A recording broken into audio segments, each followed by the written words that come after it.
السلام علیکم ورحمۃ اللہ وبرکاتہ۔ ناظرین، امید کرتے ہیں کہ آپ تمام حضرات خیر و عافیت سے ہوں گے۔ ہم ایک بار پھر آپ کی خدمت میں بیان لے کر حاضر ہوئے ہیں، جس کو سننے کے بعد ہمارا ایمان تازہ ہو جائے گا اور ہمیں عمل کرنا آسان ہو جائے گا۔ تو چلیں اس بیان کو مل کر سماعت فرماتے ہیں۔ حضور کریم صلی اللہ تعالی علیہ وسلم کی تشریف آوری کے 12 ربیع الاول کے دن جناب ابو بکر صدیق رضی اللہ تعالیٰ عنہ کی زندگی میں خلافت میں 2 مرتبہ 12 ربیع الاول آیا، جلوس نہیں، جشن نہیں۔ فاروق اعظم رضی اللہ تعالیٰ عنہ کی خلافت کے دور میں 12 مرتبہ 12 ربیع الاول کی تاریخ آئی۔ مدینے کی گلیوں میں کوئی جلوس نہیں۔ حضرت عثمان ذی النورین رضی اللہ تعالیٰ عنہ کی خلافت کے دور میں 12 سال تک 12 دفعہ ربیع الاول آیا۔ مدینے کی گلیوں میں کوئی جشن جلوس نہیں۔ حضرت علی رضی اللہ تعالیٰ عنہ کی خلافت کے دور میں 5 مرتبہ 12 ربیع الاول آیا۔ کوئی دور نہیں، کوئی جلوس نہیں، کوئی جشن نہیں۔ سیدنا امیر معاویہ رضی اللہ تعالیٰ عنہ کی خلافت کے دور میں 12 ربیع الاول 19 مرتبہ آیا، مگر کوئی جلوس نہیں۔ امام ابو حنیفہ رحمۃ اللہ علیہ کی زندگی میں 40 مرتبہ 12 ربیع الاول آیا، کوئی جلوس نہیں، کوئی جشن نہیں۔ امام احمد بن حنبل رحمۃ اللہ علیہ کی زندگی میں 35 مرتبہ 12 ربیع الاول آیا، کوئی جلوس نہیں، کوئی جشن نہیں۔ امام شافعی رحمۃ اللہ علیہ کی زندگی میں 47 مرتبہ 12 ربیع الاول آیا، کوئی جلوس نہیں۔ علامہ ابن تیمیہ کی زندگی میں 35 مرتبہ 12 ربیع الاول آیا، کوئی جلسہ جلوس نہیں۔ علامہ سید عبد القادر جیلانی پیران پیر رحمۃ اللہ علیہ کی زندگی میں 41 مرتبہ 12 ربیع الاول آیا، کوئی جلسہ جلوس نہیں۔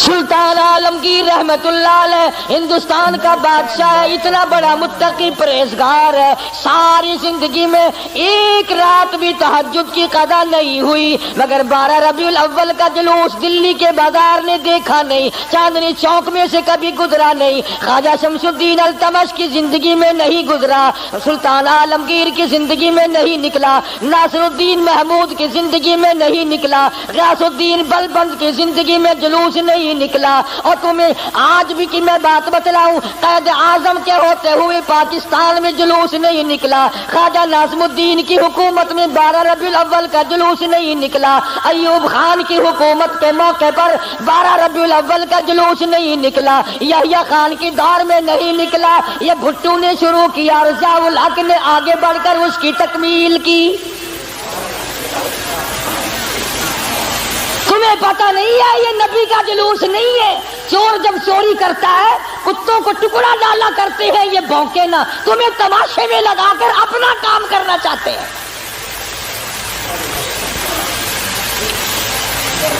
تم جتنے ایمانداری سے مسجد میں بیٹھے ہو، خانے خدا میں بیٹھے ہو، قبلہ رخ منہ کیے بیٹھے ہو، باوضو بیٹھے ہو، ایمانداری، اور جلوس نبی کا اور گانے کنجریوں کے،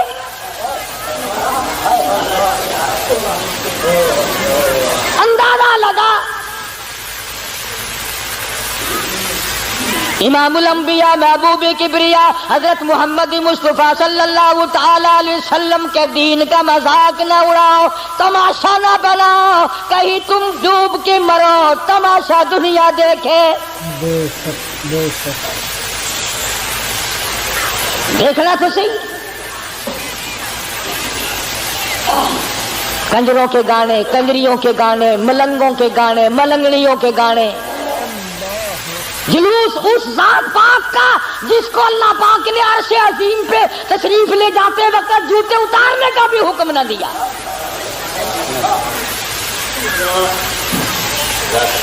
اس نبی کا جلوس، تم درود پاک پڑھو، تم قرآن پاک کی تلاوت کرو، تم اللہ اللہ کرتے چلو، تم استغفار کرتے چلو، اصل میں تم جان کے نہیں کرتے۔ اگر تم یوں کرو گے تو پھر یہ للے تڑلے تمہارے قریب آئیں گے کیسے؟ یہ چرسی، یہ فمی، یہ بھنگی، یہ شرابی آئیں گے کیسے؟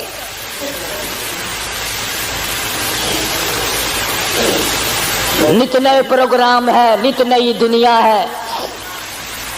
حضرت انس رضی اللہ تعالیٰ عنہ فرماتے ہیں میں مدنی کریم صلی اللہ علیہ وسلم کے ساتھ ساتھ چل رہا تھا، بنسری کی کانوں میں آواز آئی، حضور کریم صلی اللہ علیہ وسلم نے رحمت والے ہاتھوں کی پیاری پیاری انگلیاں اپنے کانوں میں ڈال لی، دور تک تو تشریف لے گئے۔ اس کے بعد فرمایا اے انس وہ منحوس آواز کیا اب بھی آ رہی ہے؟ حضرت انس کہتے ہیں کہ 3 مرتبہ حضور کریم صلی اللہ علیہ وسلم نے مجھ سے پوچھا، یعنی انگلی نکال کر یوں سن کے بھی تو نہیں دیکھا کہ آ رہی ہے کہ نہیں۔ صحابی سے پوچھا، صحابی کہتا ہے جب میں دور ہم چلے گئے میں نے عرض کیا یا رسول اللہ اب نہیں آتی، آپ نے انگلیاں نکال لی اور فرمایا انس میری قوم میری امت جب گانے بجانے میں مستغرق ہو جائے گی خدا کی زمین پھٹ کر پھر لوگوں کو نگل جایا کرے۔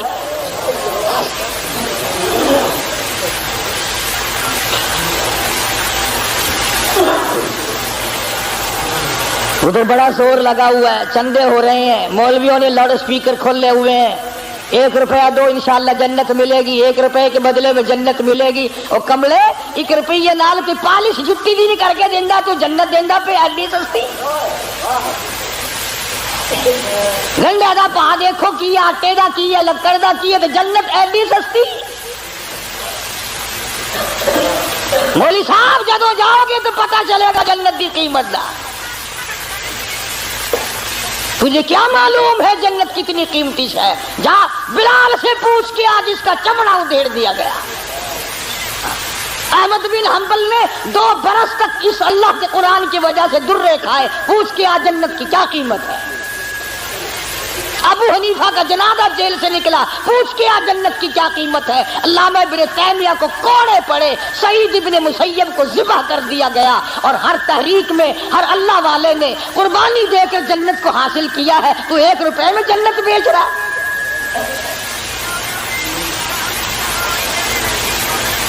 اللہ پاک کی ذات بھی بڑی بے نیاز ہے، وہ اس پہ قادر تھا کہ ولادت پیدائش کا دن کوئی اور ہوتا، کوئی اور مہینہ کرتا، اور وفات کا کوئی اور دن کوئی اور تاریخ ہوتی۔ اللہ اکبر اللہ اکبر۔ اس بے نیاز کی بے نیازی تو دیکھو کہ پیدائش کا دن بھی وہی اور مہینہ وہی اور وفات کا بھی وہی۔ عموماً دنیا میں ایسا نہیں ہوتا کہ جس دن پیدا ہو اسی دن مرے آدمی، بڑا مشکل ہوتا ہے، مگر مدنی کریم صلی اللہ تعالیٰ علیہ وسلم کی ولادت پیدائش بھی 12 ربیع الاول کو اور وفات شریف بھی 12 ربیع الاول کو۔ اللہ پاک جانتا تھا مسلمان تماشا بنائیں گے، جشن بنائیں گے، جلوس نکالا کریں گے، اس لیے فرمایا اگر نبی کی آمد کی خوشی منائیں گے تو وفات کا غم سامنے آ جائے گا، اگر وفات کا غم ان کو نڈال کرے گا، ان کو تباہ کرے گا تو آمد کی خوشی سامنے آ جائے گی۔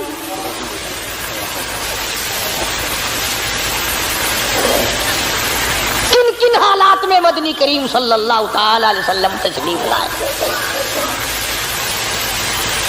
حضور کریم صلی اللہ علیہ وسلم کے والد ماجد حضرت عبداللہ آپ کو پیٹ میں ہی، اماں کے پیٹ میں ہی چھوڑ کر دنیا سے رخصت ہو گئے۔ اندازہ لگاؤ اس غریب اور اس یتیم کی زندگی کا کیا کہنا جو پیدا ہونے سے پہلے لاوارث ہو گیا، شکم مادر میں ہے۔ حضرت عبداللہ کا انتقال ہو گیا۔ سیدہ آمنہ خاتون رضی اللہ تعالیٰ عنہ اپنی بیوگی کی زندگی بسر کر رہی ہیں۔ حضرت کی دادی نے حضرت کے دادا سے ایک دن بھی اشارہ کر کے بلایا اور بٹھایا۔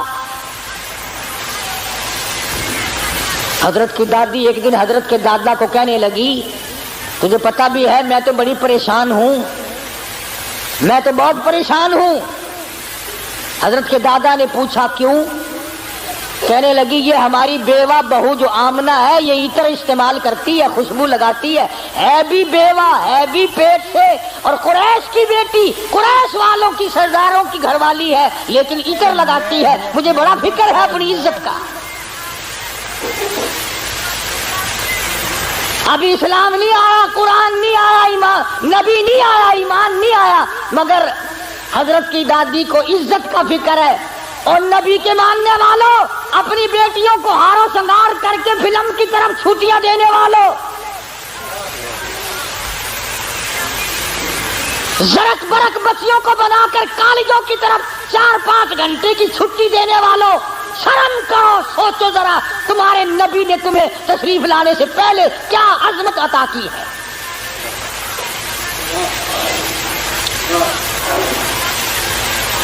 حضرت کی دادی کہنے لگی میں تو بڑی پریشان ہوں، حیران ہوں، کیا کروں؟ حضرت کی دادی نے جواب دیا تو پوچھ لیتی، تو نے کیوں نہ پوچھ لیا؟ اللہ اکبر۔ حضرت کی دادی کہنے لگی عبد المطلب کو میں تجھے کیا بتاؤں، میں نے کئی مرتبہ ارادہ کیا، کئی مرتبہ بلایا، جب میں آمنہ بیوہ بہو کے چہرے پہ نظر ڈالتی ہوں میں پسینوں پسینہ ہو جاتی ہوں، مجھ پہ اتنا روب پڑ جاتا ہے، میں تو اس کی صورت دیکھ نہیں سکتی، اتنی چمک ہے، اتنی دھمک ہے، اتنا جلال ہے، اتنا روب ہے، بلاتی ہوں پوچھ نہیں سکتی، بول نہیں سکتی، عورت ساتھ ہوں، میں تمہیں کہتی ہوں تم مرد ہو تم پوچھ لو۔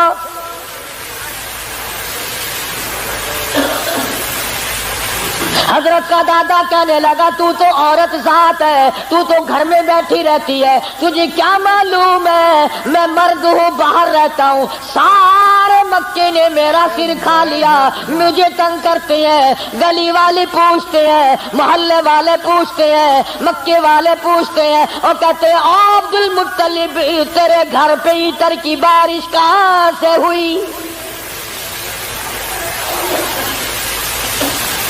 میں کیا بتاؤں، کیا جواب دوں، پریشان رہتا ہوں۔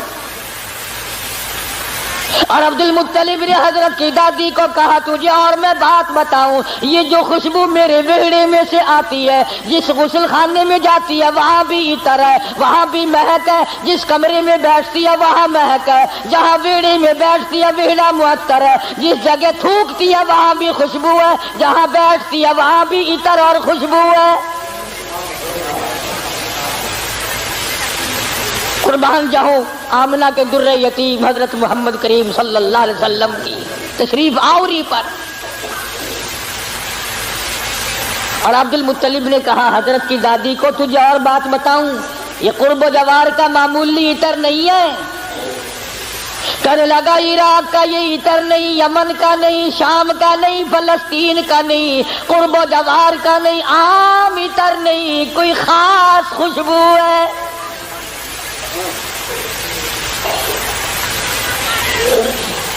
حضرت کی دادی کہنے لگی پھر پوچھ لو۔ عبد المطلب نے جرأت کر کے ہمت کر کے آواز دی آمنہ بیٹی ادھر آؤ، تشریف لے آئی۔ اس ماں کی عظمتوں کا کیا کہنا جس کے پیٹ میں 9 مہینے تک امام الانبیاء نے بسیرا کیا۔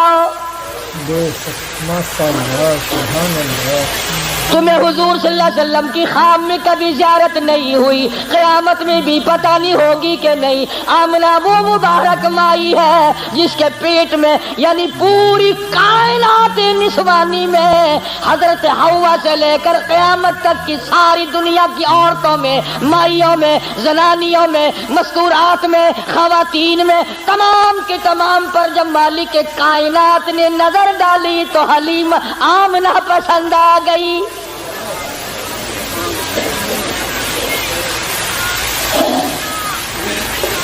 ہمارے ملک میں اگر کسی افسر کی کسی عورت پہ نظر پڑ جائے اور وہ اپنی بنا لے تو لوگ کہتے ہیں بڑے مزے آ گئے۔ آمنہ وہ ہے جس پہ خدا کی نظر پڑی۔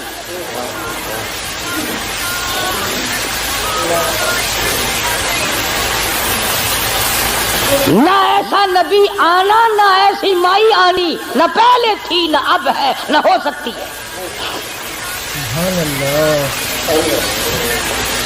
یہ چاروں طرف کے جو مسجدوں میں آپ کو غزلیں سناتے ہیں نا، کبھی ان سے پوچھا تو کرو کہ حضرت آمنہ کا مقام کیا ہے؟ پوچھا تو کرو۔ ہمارا علماء دیوبند کا یہ عقیدہ اور ایمان ہے،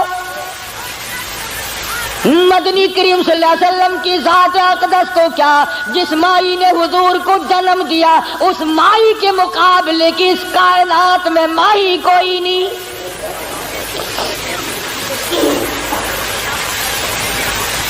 عبد المطلب نے بلا لیا، تشریف لے آئی، ذرا جرت کر کے کہا بیٹی آمنہ تجھے پتا ہے میں بیت اللہ کا متولی ہوں، خانہ کعبے کا متولی ہوں، سردار ہوں قریش کا، چودھری ہوں، عزت والا ہوں، آبرو والا ہوں، حسب نسب والا ہوں، پر ابا پر کا کیا مطلب کہ بیٹی یہ تو بتاؤ یہ عطر کہاں سے لاتی ہو جو استعمال کرتی ہو؟ اور یہ بھی میں جانتا ہوں کہ یہ عام عطر نہیں۔ سیدہ آمنہ خاتون رضی اللہ تعالیٰ عنہا کی آنکھوں سے آنسو شروع ہو گئے اور فرمانے لگی ابا کیا بتاؤں، میں نے ساری زندگی میں کبھی عطر خریدا نہیں، مجھے لا کے کسی نے عطر دیا نہیں، مجھے کسی نے دیا نہیں، مجھے اچھے ماڑے عطر کی پہچان نہیں، میں نے عطر والے کی دکان دیکھی نہیں، میں بازار کبھی گئی نہیں، میں منڈی کبھی گئی نہیں، مجھے کسی سہیلی نے لا کے نہیں دیا، مجھے کسی ملازم نے لا کے نہیں دیا، میرے گھر والوں نے نہیں لا کے دیا، میں نے ساری زندگی میں خریدا کبھی نہیں، مجھے اچھے ماڑے عطر کا پتہ کوئی نہیں، پر اے ابا ایک بات بتاتی ہوں، نہ تم نے خریدا نہ میں نے خریدا نہ کسی اور نے لا کے دیا، ایسا معلوم ہوتا ہے اپنا پیٹ پہ ہاتھ رکھ کے فرماتی ہے اس آنے والے مہمان کی برکت ہے۔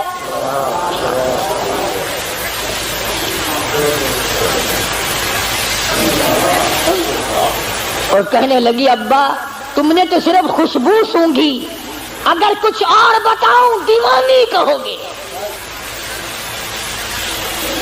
فرماتی ہے عبد المطلب یہ سورج مجھے کئی مرتبہ سلام کرتا ہے، یہ چاند مجھے سلام کرتا ہے، جب میں سوتی ہوں ایسی عورتیں جو نہ تم نے دیکھی نہ میں نے دیکھی کھڑی ہو کر مجھے پکھا جھلتی ہے، کیوں نہ ہو، اسی کو کہتا زمانہ منتظر ہے اب نئی شراز بندی کا، بہت کچھ ہو چکی اجزائے ہستی کی پریشانی، تیری صورت تیری سیرت تیرا نقشہ تیرا جلوہ، تبسم گفتگو بندہ نوازی خندہ پیشانی۔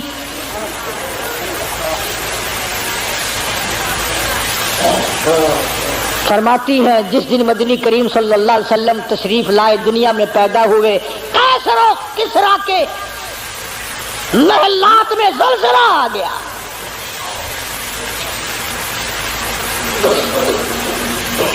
سوچو ذرا نبی کی پیدائش سے عیسائیوں یہودیوں کی شہنشاہیوں میں زلزلہ آ گیا اور تو غلام بنا پھرتا ہے، تیرے دل میں کبھی زلزلہ آیا؟ تجھے کبھی شرم آئی؟ ظلم کرتے وقت کبھی تو نے سوچا؟ کسی کی بہن بیٹی کی آبرو تباہ کرتے وقت کبھی تو نے سوچا؟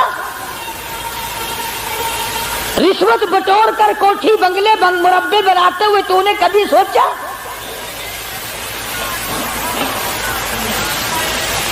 ایران میں جو ہزاروں سال سے آگ جل رہی تھی، جس دن حضور دنیا میں تشریف لائے خود بخود بجھ گئی، ایران کی آگ بجھ گئی، تیری آگ آج تک نہیں بجھی، کب تک اس آگ میں جلتا رہے گا؟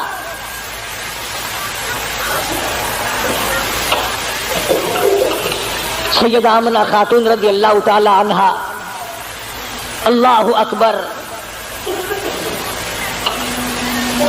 گھر میں رہتی ہے،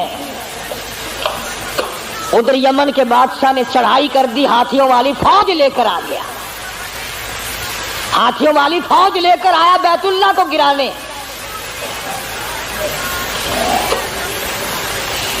عبد المطلب کے اونٹ پکڑے، ابرہہ بادشاہ کی فوج نے، یہ ان کو چھڑانے کے لیے گئے۔ اس نے کہا کہ تم کعبے کی بات نہیں کرتے، اپنے اونٹوں کی بات کرتے ہو، حالانکہ تم متولی ہو کعبے کے۔ تو انہوں نے فرمایا کہ اونٹ میرا مال ہے، اس لیے میں اس کی بات کرتا ہوں، یہ تیرا غلط خیال، کعبہ میرا نہیں، کعبہ کسی اور کا ہے۔ اسی کو کہنے لگا کرے گا فکر اپنے گھر کی، جو اس گھر کا مالک ہے، جو اس گھر کا مالک ہے وہ بحر بر کا مالک ہے۔ میں نہیں ہوں اس گھر کا مالک، سارا جہان جس کے قبضے میں ہے اس کا مالک وہ ہے۔ وہاں تو اتنی بات کہہ کر حضرت عبد المطلب چلے آئے، یقین تو ہو ہی چلا تھا کہ کوئی آنے والا ہے میرے گھر میں۔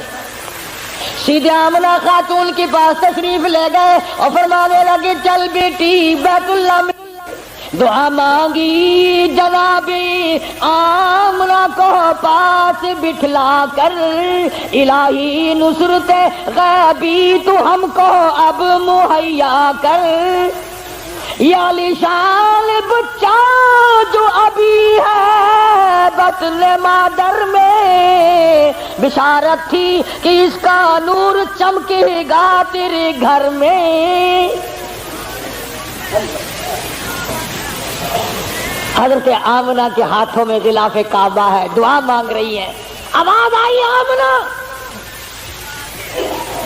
میں ان قریش کے سرداروں کو نہیں جانتا، مجھے مکے والوں سے کوئی واسطہ نہیں، فرمایا مجھے اپنے کبریائی کی قسم، اے آمنہ تیرے پیٹ میں جو اس وقت ہے اس کالی کملی والے کی صورت کی قسم، وَالضُّحَىٰ وَاللَّيْلِ إِذَا سَجَىٰ، میرے محبوب تیرے چمکتے چہرے کی قسم، وَاللَّيْلِ إِذَا سَجَىٰ، تیری زلفوں کی سیاہی کی قسم، تیرے مسکرانے کی قسم، تیرے تبسم کی قسم، تیرے ہاتھ کی قسم، تیری گفتار کی قسم، اور جن گلیوں میں میرے محبوب تو چلتا ہے مجھے ان گلیوں کی قسم۔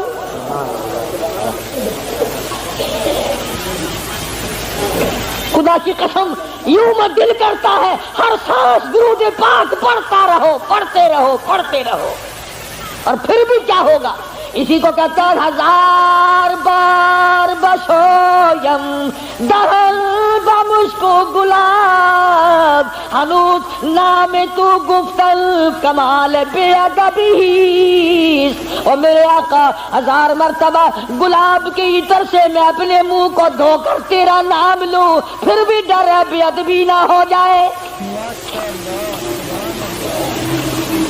پاکیزہ نام، مقدس نام، خدا کی قسم دنیا میں محمد صلی اللہ علیہ وسلم، آسمانوں میں احمد صلی اللہ علیہ وسلم۔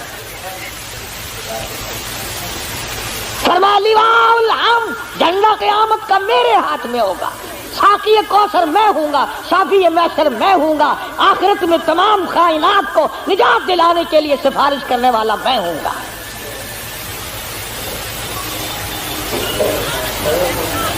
اس گھر میں تشریف لا رہے ہیں چودھریوں، خانوں، ملکوں، ہر وقت اپنے آپ کو آسمان پہ چڑھانے کا ارادہ کرنے والوں، دو جہان کی دولت اس گھر میں آ رہی ہے جہاں رات کو چراغ نہیں۔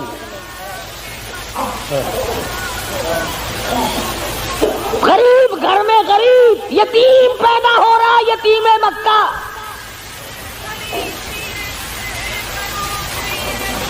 ناز نہ کیا کرو، نخرے نہ کیا کرو، اللہ نے جو دولت دی ہے، جوانی دی ہے، کاروبار دیا ہے، دکان پہ بیٹھ کر ہاتھ باندھ کے اللہ کے سامنے عاجزی کیا کر، مالک یہ سب تیرا کرم ہے، اکڑا نہ کر۔ ہاں وہ بڑا بے نیاز ہے، اس نے کروڑا پتی لوگوں سے بھیک کے ٹکڑے منگوا دیے۔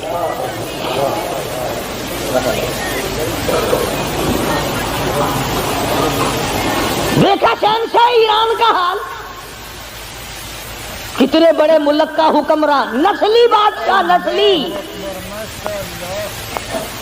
زمین نہ ملی کہیں ٹھکانہ کرنے کو، امریکہ نے جواب دے دیا، فرانس نے جواب دے دیا، بالآخر ملکہ فوزیہ جس عورت کو طلاق دے کر ایک عرصے سے دھکا دے دیا تھا، وہ جرمنی کے پردے پہ ناچ رہی تھی، وہاں جا کر خدا کا واسطہ دیا، مصر کی سرزمین میں دفن ہوا۔ دفن ہونے کے لیے ایران میں قبر کی جگہ نہ ملی۔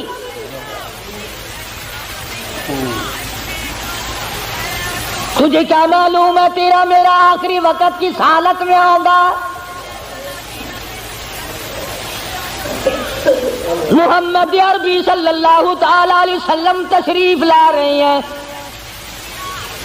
نبی کی آمد ہو رہی ہے، سب کو سبحان اللہ، اللہ اکبر۔ حضرت آمنہ فرماتی ہیں نہ مجھے متلی ہوئی، نہ مجھے کوئی تکلیف ہوئی، نہ درد ہوا۔ یوں فرماتی ہے ادھر حضور دنیا میں تشریف لائے، اتنا چاندنا، اتنی روشنی ہوئی، اتنا اجالا ہوا کہ میں نے قیصر و کسریٰ کے محل دیکھ لیے۔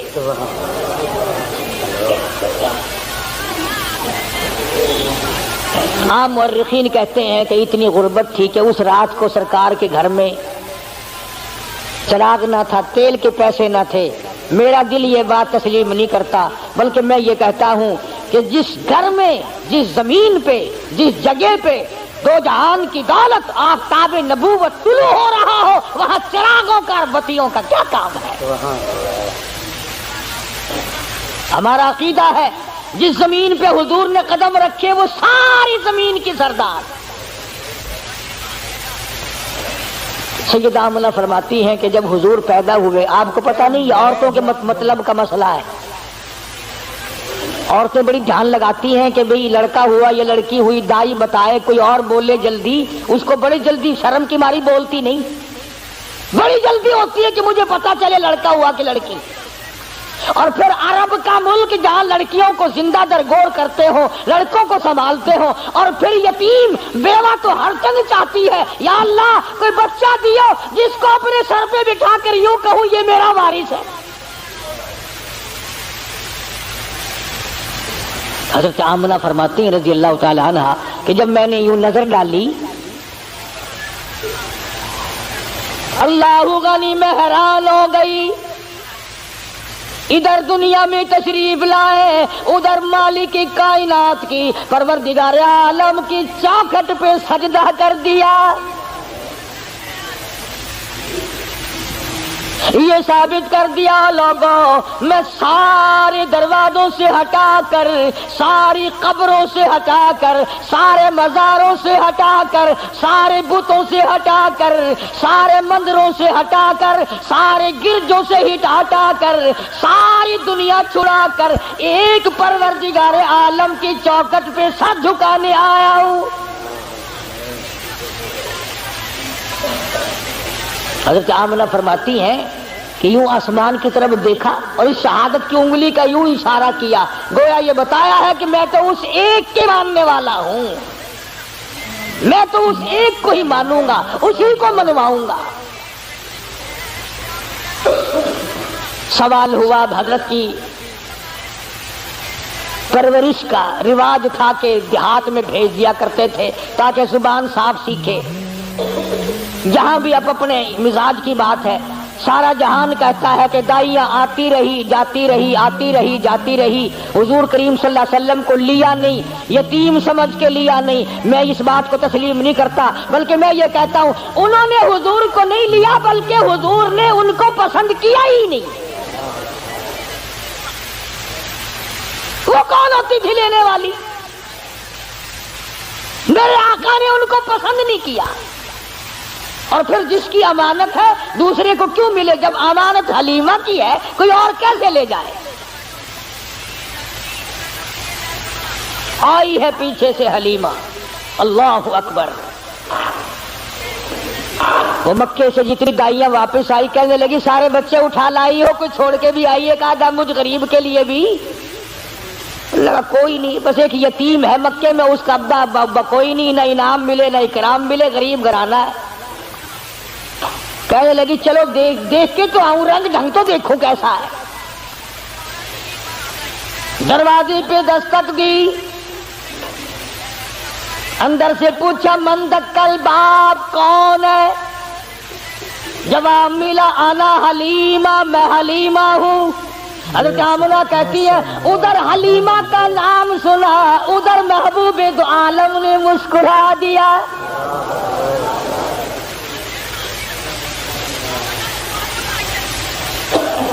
چٹی چادر اڑا رکھی ہے، ڈھانپ دیا ہے۔ حلیمہ آئی، آمنہ میں نے سنا ہے کوئی بچہ ہے تیرا کہ ہاں ہے، یتیم ہے کہ ہاں یتیم ہے، غریب گھر ہے کہ ہاں غریب گھر ہے۔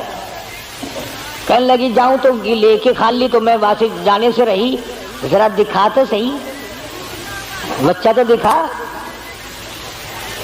یوں چٹی چادر ہٹائی ہے چہرے انور سے، سب کہہ دو صلی اللہ علیہ وسلم۔ بلا حلیمہ کی آنکھ لگا لشکارا حسن کا، چونکہ آ گئی آنکھیں۔ بے ساختہ حلیمہ کہنے لگی آمنہ ماشاءاللہ نظر نہ لگے، میری ان آنکھوں نے آج تک ایسا بچہ دیکھا نہیں، میری آنکھوں نے اتنا حسین نہیں دیکھا۔ حضرت آمنہ کہنے لگی حلیمہ میں نے بڑے بچے دیکھے ہیں پر ایسا حسن نہیں۔ رات سے جب سے میرے گھر میں پیدا ہوا چراغوں کا کام نہیں، سورج نکلا ہوا میرے گھر میں۔ ادھر حلیمہ نے کہا میں نے نہیں دیکھا، ادھر آمنہ نے کہا میں نے نہیں دیکھا۔ جبریل امین پاس کھڑے تھے، کہنے لگے او حلیمہ او آمنہ تم نے مکے کے بچے دیکھے ہوں گے، تم نے قریش کے بچے دیکھے ہوں گے، حلیمہ تو نے بنو سعد کے بچے دیکھے ہوں گے۔ میں مشرق میں چکر لگاتا ہوں، مغرب میں پھرتا ہوں، شمال میں پھرتا ہوں، جنوب میں پھرتا ہوں، آفاق گردیدم بسیار خوبا دیدم لیکن تو چیزیں دیگری۔ او آمنہ حلیمہ مجھے رب کائنات کی قسم ہے میں جبریل کی آنکھ نے اتنا حسین نہیں دیکھا۔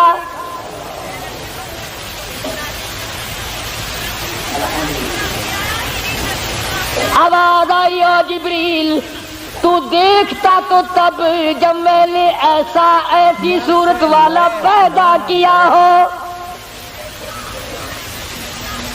میں نے ایسا پیدا ہی نہیں کیا، ایک الگ صورت سنبھال کے رکھی تھی۔ دیکھو اس کی بے نیازی، تھوڑا سا غور کرو گے تو لطف آئے گا۔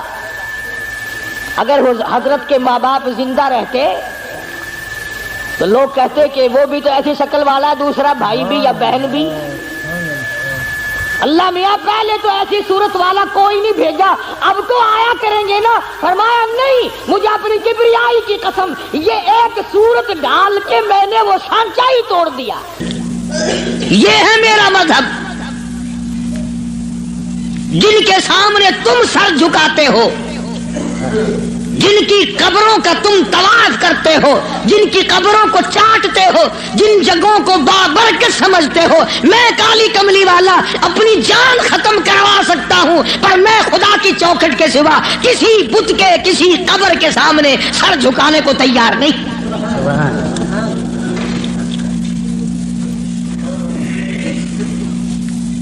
سرکار مدینہ صلی اللہ علیہ وسلم نے ابراہیم علیہ السلام کی قبر کے سامنے سر نہیں جھکایا، تم ننگوں کی قبروں کے سامنے سر جھکاتے ہو۔ مدنی کریم صلی اللہ تعالی علیہ وسلم نے اسماعیل علیہ السلام کی قبر کے سامنے سر نہ جھکایا، یعقوب علیہ السلام کی قبر کے سامنے سر نہیں جھکایا، یوسف علیہ السلام کی قبر کے سامنے سر نہیں جھکایا، موسیٰ علیہ السلام کی قبر کے سامنے سر نہیں جھکایا۔ اور آپ صاف صاف فرما دیا فلا اعبد الذین تعبدون من دون اللہ، میں ہرگز ہرگز کسی اور کی عبادت کرنے کو تیار نہیں۔ میری ساتھ لڑو، میری ساتھ جھگڑا کرو، او مکے والوں میں تم سب کی مار کھانے کو تیار ہوں، اپنے دین کا سودا کرنے کو تیار نہیں۔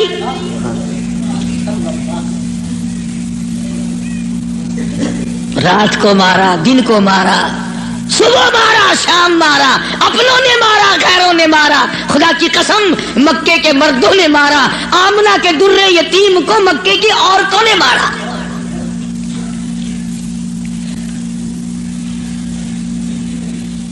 اور کس کی عبادت کرتے ہو؟ کس کی پوجا کرو گے؟ کون ہے عبادت کے لائق؟ فرمایا میں تو عبادت بھی، سجدہ بھی، رکوع بھی، نظر نیاز بھی ساری اس کے لیے کرتا ہوں۔ ولیکن اعبد اللہ الذی یتوفاکم، فرمایا میں اس کو خدا مانتا ہوں، میں اس کو رب مانتا ہوں، میں اس کو مشکل کشا مانتا ہوں، میں اس کو حاجت روا مانتا ہوں، میں اس کو نظر نیاز کا حقدار مانتا ہوں جو میری اور تمہاری موت پہ قادر ہے۔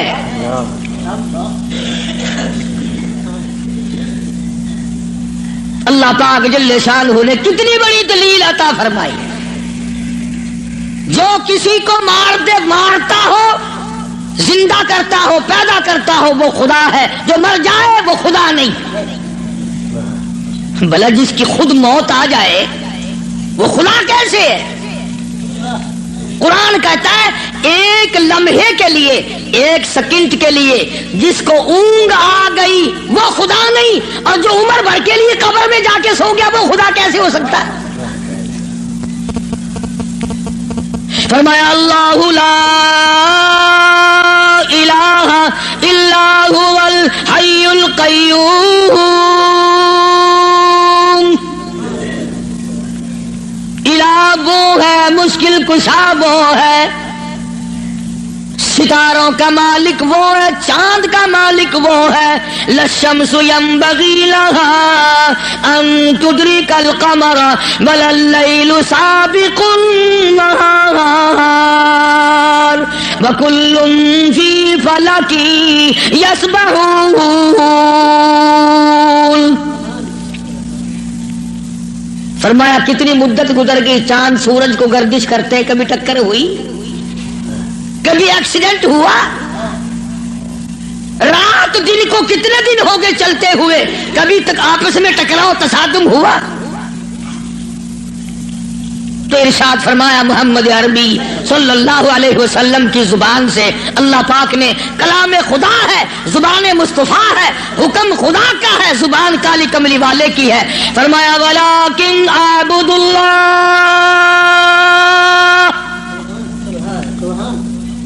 میں اس کو حاجت روا مانتا ہوں، میں اس کو مشکل کشا مانتا ہوں، میری بگڑی بنانے والا وہ ہے، اجڑوں کو بسانے والا وہ ہے، اولاد دینے والا وہ ہے، اولاد دے کر کے لے لینے والا وہ ہے، تخت و تاج عطا کرنے والا وہ ہے، اور تخت پہ سے اٹھا کر پھانسی پہ لٹکا دینے والا وہ ہے۔ ولیکن اعبد اللہ الذی یتوفاکم وامرت ان اکون من المؤمنین،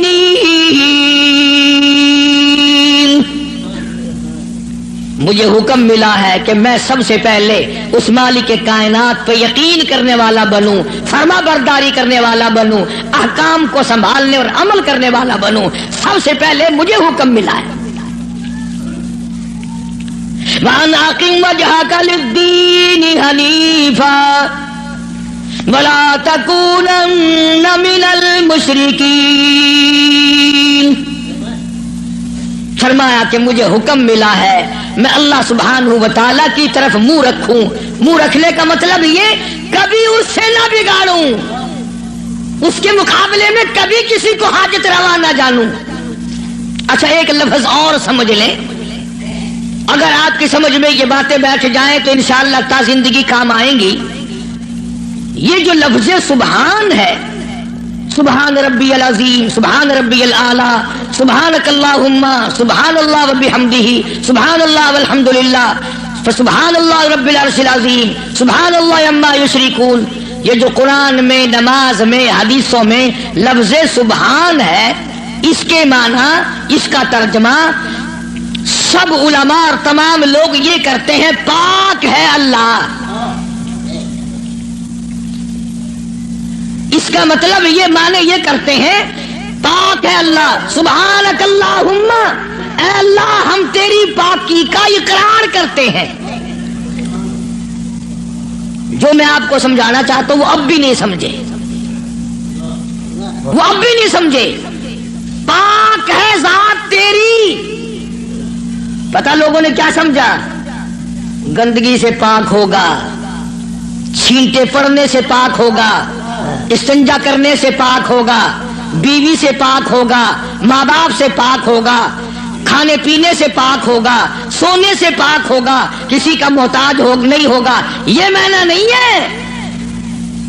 سبحانک اللہم، اے اللہ ہم تیری پاکی کا اقرار کرتے ہیں، تو پاک ہے۔ کیسے پاک ہے؟ پلیتی سے پاک مراد نہیں، ناپاکی سے مراد پاک نہیں، بلکہ تو پاک ہے اس بات سے کہ تیری خدائی میں کوئی ساجھی بنے، تو اس بات سے پاک ہے، کوئی تیرا ساجھی بن نہیں سکتا۔ اس لیے فرمایا سبحان اللہ عما یشرکون، تو شریکوں سے پاک ہے۔ بے ہم سب کے شریکے ہیں، بھائی ہیں، برادری ہیں، قربے ہیں، قبیلے ہیں، چچے تائے ہیں، ہم سب شریکوں والے ایک خدا کی ذات ہے جس کا کوئی شریکہ نہیں، شریک نہیں، ساجھی نہیں، ہمسر نہیں، پیدا کرنے والا کوئی نہیں، اس سے کوئی پیدا نہیں ہوا، وہ اپنی خدائی میں یکتا ہے، قدیم ہے، ہمیشہ سے ہے، ہمیشہ رہے گا، ساری دنیا مٹ جائے گی، خدا جب بھی رہے گا۔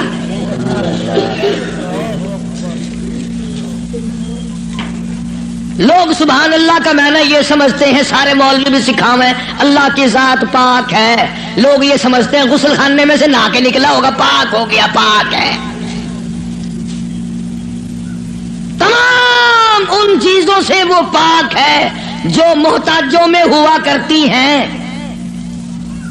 اور وہ اتنا بڑا پاک ہے کہ 1,24,000 نبی مل کر سن لو اور دل کی تختی پہ لکھ کے لے جاؤ، آدم علیہ السلام سے لے کر امام الانبیاء محبوب کبریا حضرت محمد مصطفیٰ صلی اللہ تعالی علیہ وسلم کی ذات اقدس تک 1,24,000 نبی،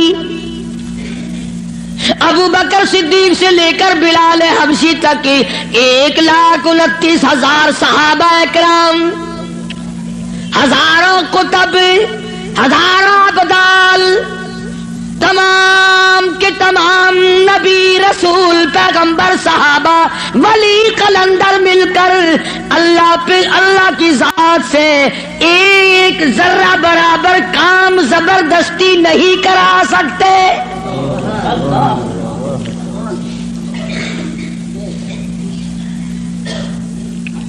کوئی زبردستی نہیں کرا سکے گا۔ آیت الکرسی کی کیسٹ آپ نے سنی ہوگی، فرمایا من ذا الذی یشفع عنده الا باذنہ۔ من، یہ جو لفظ ہے عربی کا من، اس کے معنی پتہ کیا ہے؟ جیسا کہ اردو بولی میں اگر کوئی بات کہی جائے نا، ایک آدمی یکدم کہتا ہے کون کہتا ہے، کون کہتا ہے، یوں ہے، ملتانی زبان کچھ آدھے نہیں، کیڑا بندہ آدھا ہے میرے سامنے ایک باری منہ کراؤں گا، لکھا صحیح نہ گھنچا، کیڑا آکھدا ہے۔ فرمایا من ذا الذی یشفع عنده، کون ہے، کون ہے زبردستی سفارش مجھ سے کرانے والا، میرے سامنے کرنے والا، الا باذنی، جب تک میں اجازت نہ دوں کوئی ڈر نہیں مارے گا۔ میری طرف سے اجازت جب تک نہ ہوگی نہ اولاد ماں باپ کے حق میں سفارش کر سکے گی، نہ نیک آدمی اپنے ساتھیوں اور دوستوں کے بارے میں سفارش کر سکے گا، بلکہ فرمایا جب تک میری طرف سے اجازت نہ ہوگی نبی بھی خود مدنی کریم صلی اللہ علیہ وسلم بھی اس وقت تک سفارش نہیں کر سکتے جب تک اللہ پاک کی طرف سے اجازت نہ ملے۔ جو میں نے ترجمہ کیا گھروں میں قرآن کریم رکھے ہیں دیکھ لینا جا کر۔ من ذا الذی، کون ہے، کس کی مجال ہے، کس کی جرت ہے، کون میرے سامنے آ سکتا ہے؟ اور کیسے سامنے آئے؟ میدان محشر ہوگا، قرآن کریم ہے اب آیت آتی ہے یوم یجمع اللہ یوم یجمع اللہ الرسل فیقول ماذا اجبتم۔ اللہ پاک سارے نبیوں کو، سارے رسولوں کو، سارے نبیوں کو، سارے پیغمبروں کو جمع کر کے فرمائیں گے کیا تم نے لوگوں کو کہا تھا؟ حالانکہ اللہ پاک جانتا ہے، وہ عالم الغیب ہے، اسے پتہ ہے، مگر پھر بھی ضابطے کو پورا کرنے کے لیے پوچھتا ہے۔ ایک دو کی بات نہیں، یوم یجمع اللہ الرسل، سارے رسولوں سے اللہ پوچھے گا۔ فَيَقُولُ مَاذَا أُجِبْتُمْ، کیا تم نے کہا تھا خدا کے سوا ہماری پوجا کیا کرو، ہماری قبروں کو سجدے کیا کرو، ہماری قبروں کا طواف کیا کرو، ہماری قبروں پہ غلاف چڑھایا کرو، ہماری قبروں پہ دیوے بالا کرو، ہماری قبروں پہ پھول چڑھایا کرو۔ فَيَقُولُ مَاذَا أُجِبْتُمْ، کیا تم نے کہا تھا؟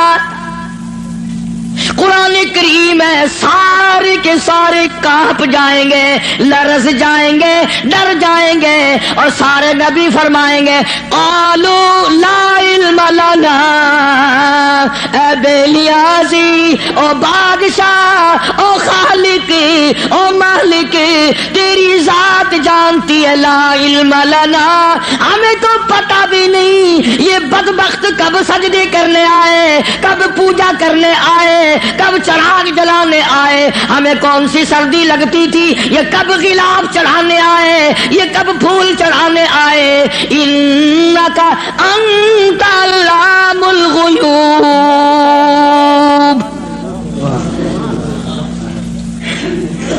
اگر ہم کہتے میرے رب او ہمارے پروردگار تیرے سے چھپی نہ رہتی بات، ہم نے نہیں کہا ان کو۔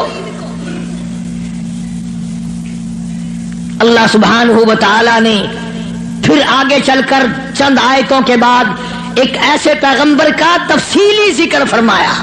سبحان اللہ، اللہ اکبر۔ پہلے تو سارے پیغمبروں کا حال بتا دیا، قیامت کے دن یہ بنے گا۔ پھر اگلی آیتوں میں ایک ایسے پیغمبر کا، ایک ایسے رسول کا ذکر خیر فرمایا جن کی ذات کو عیسیٰ علیہ السلام کہتے ہیں، جن کو اس وقت پوری دنیا میں آدھے سے زیادہ آبادی خدا مانتی ہے۔ اس پیغمبر کا صاف پھر اعلان کیا، فرمایا وَإِذْ قَالَ اللَّهُ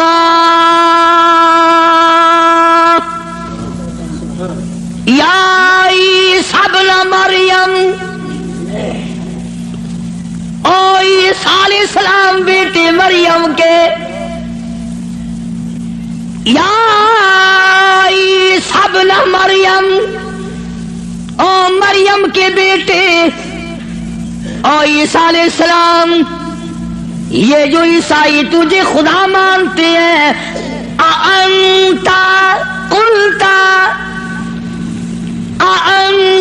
قُلْتَ، کیا تو نے کہا تھا مجھے الہین من و امی الہین من دون اللہ،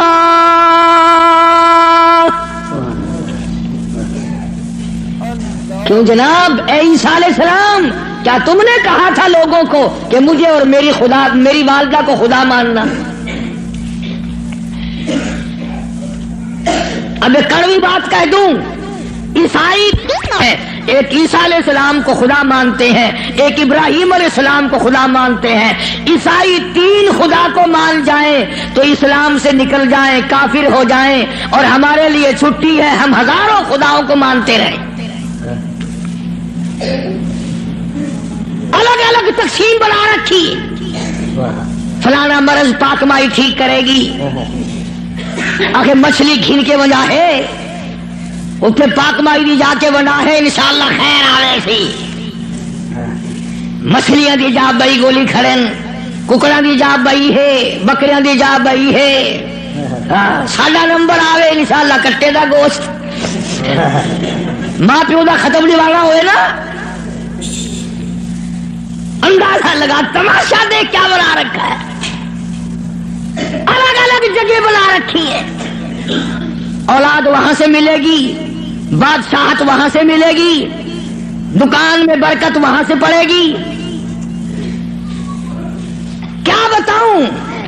اب آئی سب نہ مریم، او عیسیٰ علیہ السلام بیٹے مریم کے انتا، خدا کی قسم اگر تم عربی سمجھتے نا، عربی تمہارے کلیجے پھٹ جاتے۔ خدا نے یہ جو لفظ استعمال کیے نا یہاں، انتا، بڑے جھڑکی والے لفظ ہیں۔ اور کیا تو نے من دون اللہ، میرے سوا، اللہ اکبر، اللہ پاک کے غضب کو، اللہ کے قہر کو، اللہ کے جلال کو انبیاء سے زیادہ کون سمجھ سکتا ہے؟ پیغمبروں سے زیادہ اس کے قہر کو کون جانے؟ عیسیٰ علیہ السلام تھرا جائیں گے، گھبرا جائیں گے۔ قرآن اب جواب کیا ہونا چاہیے تھا؟ سب کو اللہ کے سوا خدا بنا لینا، تو جواب یہ ہونا چاہیے تھا نہیں جی، نہ صحیح، نہیں صاحب میں نے ایسا نہیں کیا۔ اللہ اللہ، اب آداتی عیسیٰ علیہ السلام روئے، گھبرائے، بول اٹھے، فرمانے لگے قال سبحانک، آیا وہی لفظ، عیسیٰ علیہ السلام پاک ذات تیری، سبحانک، تو پاک ہے، شریکوں سے پاک ہے، عیبوں سے پاک ہے۔ جب تو خود پاک ہے میں شریک کیسے بن جاتا؟ ہاں کی بات نہیں کری، خدا کی عدالت ہے۔ ہاں شیشن میں عدالت میں پیشی ہونا کئی دن پہلے بخار چڑھ جاتا ہے، ہائی کورٹ کی پیشی ہو ہفتہ پہلے دماغ خراب ہو جاتا ہے، سپریم کورٹ کی پیشی ہو 6 مہینے پہلے دماغ خراب ہو جاتا ہے فکر میں۔ ارے خدا کی عدالت کی پیشی ہے، عدالت خدا کی ہے، پیشی نبی کی ہے۔ فرمایا قال سبحانک، بولے ہیں عیسیٰ علیہ السلام، یا اللہ پاک ذات تیری، ما یکون لی ان اقول ما لیس لی بحق، یا اللہ تو پاک ہے، جن چیزوں سے میں ایسی بات کیسے کہہ سکتا ہوں؟ کیوں کر میں کہتا ایسی بات جس سے تو پاک ہے، یعنی اور خدا ہو ہی نہیں سکتا۔ اور آگے پھر عیسیٰ علیہ السلام نے اور فرمایا ان کنت قلتہ فعلمت، اگر میں کہتا یا اللہ تو جان لیتا، تجھ سے چھپا ہوا کچھ بھی نہیں ہے، تجھے علم ہوتا۔ کیوں؟ تعلم ما نفسی ولا اعلم ما فی نفسک، تجھے وہ سارا پتا ہے جو میرے دل میں ہے، میرے جی میں ہے، اور میں نہیں جانتا جو کچھ تیرے علم میں ہے۔ تعلم ما نفسی، تو جانتا ہے جو کچھ میرے دل میں ہے، میرے جی میں ہے، ولا اعلم ما فی نفسک، میں نہیں جانتا جو کچھ تیرے علم میں ہے. انک انت علام الغیوب، غیب کی باتیں جاننے والا تو ہی ہے، تیرے سوا کون جانے کل کیا ہوگا، پرسوں کیا ہوگا، صبح کیا ہوگا، شام کیا ہوگا، اور کوئی نہیں جان سکتا. معلوم یہ ہوا کہ نفع نقصان کا مالک خدا کی ذات کے سوا اور کوئی ہو ہی نہیں سکتا.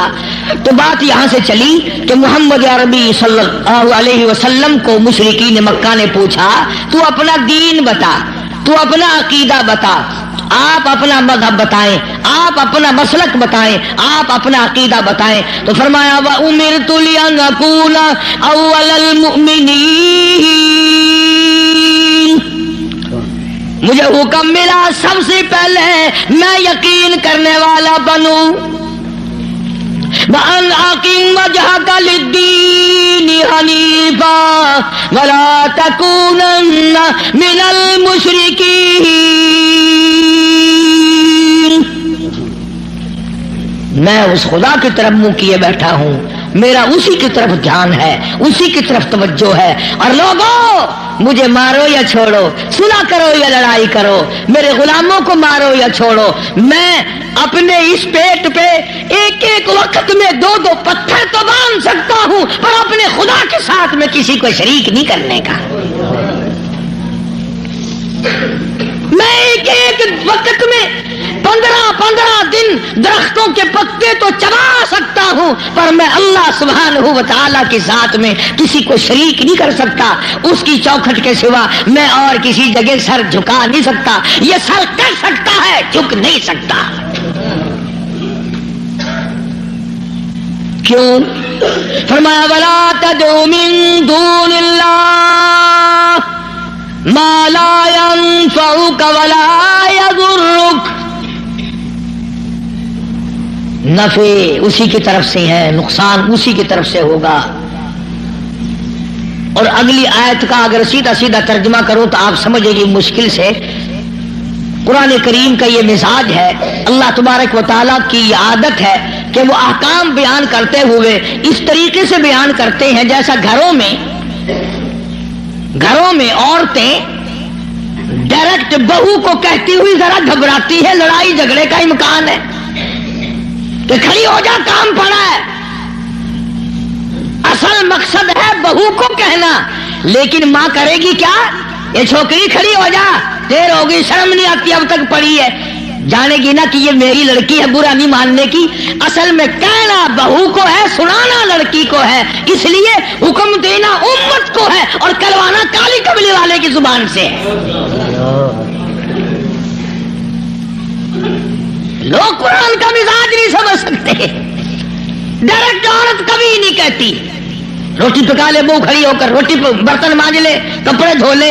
بلکہ اگر صرف چھوٹی سی بچی بھی ہوگی اسی کا نام لے گی، یہ تو جھاڑو دے لے، بوکر لگا لے، برتن پڑے ہیں انہیں صاف کر لے. حالانکہ کہنا بہو کو، نو کو کہنا مقصد ہے، لیکن ماں لڑکی کا نام لیتی ہے. اللہ سبحانہ و تعالیٰ نے فرمایا میرے محبوب اگر آپ نے نفع نقصان کا مالک کسی اور کو سمجھا، اللہ اکبر. پھر قرآن کریم کا مزاج دیکھو، فرمایا فَإِن فَعَلْتَ اس وقت ہو جاؤ گے تم، فَإِن فَعَلْتَ فَإِنَّكَ إِذًا مِنَ الظَّالِمِينَ. اگر کسی کو نفع نقصان کا مالک سمجھا، ظالمین میں سے بن جاؤ گے، راہ ہدایت تمہارے سامنے سے اٹھ جائے گا. اس لیے میں نے یہ عرض کیا، بڑی 11ویں، چھوٹی 11ویں، درمیانی 11ویں، پتہ نہیں کیا کیا بنا رکھا ہے. اصل قصور ہمارا مولویوں کا نہیں ہے جو بدعت نکالتے ہیں، قصور تمہارا ہے.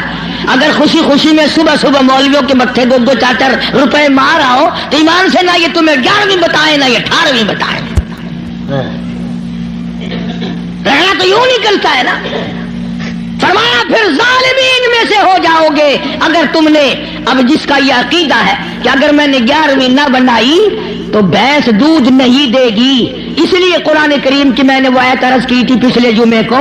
اللہ فرماتے ہیں بھینس کا چمڑا کالا، کھاتی ہے سب ساوا چارہ، اور ادھر گوبر ہے اور ادھر رکھتا خون ہے، بیچ میں سے سفید خالصاً صاف ستھرا دودھ تو نکال لوں میں، پیدا کروں میں، اور جب تیرے ہاتھ میں آ جائے کہ تمہیں نہ پیا بسایا اگر 11ویں کا کھیر بنے نہ کھڑا.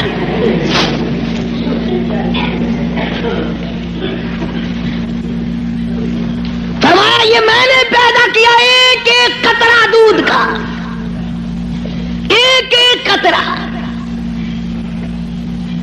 خالصاً. لوگوں نے یہ سمجھا پانی ملا ہوا نہیں ہوگا. یہ جو لفظ خالص ہے قرآن کریم میں، اس سے لوگوں نے یہ سمجھا ہوگا کہ خالص ہوگا بغیر پانی کا. نہیں، یہ بات نہیں، بلکہ اللہ پاک فرماتے ہیں پانی سے بھی پاک ہے. خالصاً میرے نام کے سوا اس دودھ کا ایک قطرہ پیدا کرنے والا کوئی نہیں. خالصاً ایک بوند دودھ کی میرے سوا کوئی نہیں بنا سکتا. اس لیے فرمایا وَيَمْسَسْكَ اللَّهُ. اللہ اللہ. سورۃ یونس کا آخری رکوع ہے، 11واں سپارہ ہے. دیکھا 11ویں کا ثبوت 11ویں سپارے میں. میں نے ایک مولوی صاحب سے پوچھا، میں نے کہا جی 11ویں کا کچھ ثبوت بھی ہے؟ آخر ہاں. میں کہا کتنے؟ اگر 11واں سپارہ نہیں کھڑا قرآن میں. میں کہا ہے اکبر کی 11ویں ثابت تھی گئی.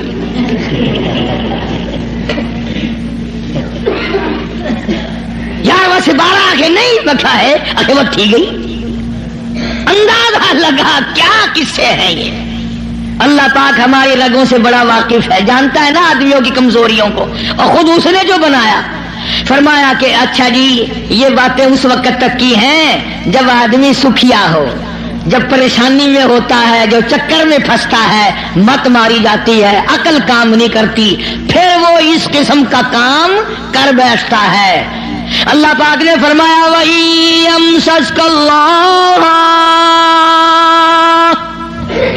بِضُرٍّ فَلَا كَاشِفَ لَهُ إِلَّا هُوَ. اگر کسی کو دکھ پہنچے، کوئی چکر آ پڑے، کوئی مصیبت آ پڑے، کوئی دکھ آ پڑے، کوئی پریشانی آ پڑے، اللہ ہو، میرے سوا کوئی دور کرنے والا نہیں. کون ہے؟ تیرا بخار اتارنے والا کوئی نہیں، تیری بگڑی ہوئی بنانے والا کوئی نہیں، تیری خالی جھولی کو بھرنے والا کوئی نہیں، تیری خالی جیب کو بھرنے والا کوئی نہیں، تجھ بے علم کو علمدار بنانے والا اس کے سوا کوئی نہیں. فرمایا وَإِن يُرِدْكَ بِخَيْرٍ فَلَا رَادَّ لِفَضْلِهِ. اگر کوئی کسی کو اچھائی پہنچانا چاہے تو میرے حکم کے سوا پہنچ نہیں سکتی. اللہ نے سارے واقعات قرآن کریم میں سمجھا دیے. اب قوم مسلمان اگر قرآن کی طرف توجہ نہ دے، تمہیں اخبار پڑھنا آتا ہے، تمہیں رسالے پڑھنے آتے ہیں، تمہیں ڈائجسٹ پڑھنے آتے ہیں، تمہیں ناول پڑھنے آتے ہیں، تمہیں کتابیں پڑھنی آتی ہیں، اگر تمہیں نہیں آتا تو خدا کا قرآن سمجھنا نہیں آتا. کبھی کوئی اب باپ اپنے بیٹے کو اس نیت سے نہیں پڑھاتا میرا بیٹا پڑھے گا، قرآن کا ترجمہ سیکھے گا، میں تو ان پڑھ رہ گیا، مجھے بھی سنایا کرے گا، میری اپنی اماں کو بھی سنایا کرے گا. اس نیت سے کون پڑھاتا ہے؟ نیت بات پہلے ہوتی ہے، بعد میں آگے ہم لوگ چلتے ہیں. قرآن سے دشمنی اس دنیا میں، اس ملک میں، ہندوستان میں سب سے پہلا ترجمہ قرآن کریم کا مجدد الفسانی امام ربانی شیخ احمد فاروقی سرہندی رحمت اللہ علیہ نے کیا. قرآن کا ترجمہ کر دیا فارسی میں. وہ زمانہ فارسی کا تھا، لوگ عموماً فارسی بولا کرتے تھے. دلی میں، آگرے میں، میرٹھ میں دفتری زبان، سرکاری زبان فارسی تھی. تو مجدد الفسانی سرہندی رحمت اللہ علیہ نے قرآن کریم کا ترجمہ فارسی میں کر دیا. اب جتنے بڑے بڑے پیر تھے، گدی نشین تھے، سب کو آگ لگ گئی. انہوں نے کہا ہیں اگر قرآن کا ترجمہ لوگوں کی سمجھ میں آ گیا پھر ہماری پوجا کون کرے گا؟ اگر قرآن سمجھ میں لوگوں کی آ گیا پھر ہماری پوجا کون کرے گا؟ چنانچہ سارے پیر فقیر اکٹھے ہو کر بادشاہ کے پاس دلی گئے، احتجاج کیا کہ دیکھو جی ہم یہ بات گوارا نہیں کرنے کے. کیا بات جی؟ فقیر ہو، درویش ہو، قلندر ہو، پیر ہو، مولوی ہو، کیسے آئے ہو؟ انہوں نے کہا توبہ توبہ توبہ توبہ، قرآن کی بے ادبی ہو گئی. انہوں نے کہا کیا ہوا؟ انہوں نے کہا دیکھو ترجمہ لکھا ہوا تھا نا یوں برابر میں. انہوں نے کہا دیکھو جی قرآن میں است پست لکھ دیا، وہ فارسی زبان لکھی نا حضرت نے ترجمے میں. توبہ توبہ، قرآن کی بے ادبی، ملاوٹ کر دی قرآن میں. اور اندر کا چور بتایا نہیں کہ ہمیں ڈر یہ ہے کہ اگر قوم قرآن سیکھ گئی تو پھر اتنے کون آئے گا. بادشاہ ان کی باتوں میں آ گیا. مجدد الفسانی سرہندی رحمت اللہ علیہ کو طلب کیا، دلی بلایا، اور ایک پیر چلتا ہوا کان میں پھونک ماری آیا بادشاہ کے. کہنے لگا پکا وہابی ہے، وہ وہابی ہو گیا ہے. اس پر بھی ایک بات یاد آئی میرے، آپ کو بھی سنا دوں لطیفے کی. مولانا اشرف علی تھانوی سب کہہ دو رحمت اللہ علیہ، یوں لکھا ہے کہ ایک گاؤں میں بنیے کی دکان تھی، جیسے ساری دنیا میں تھی اور ہیں.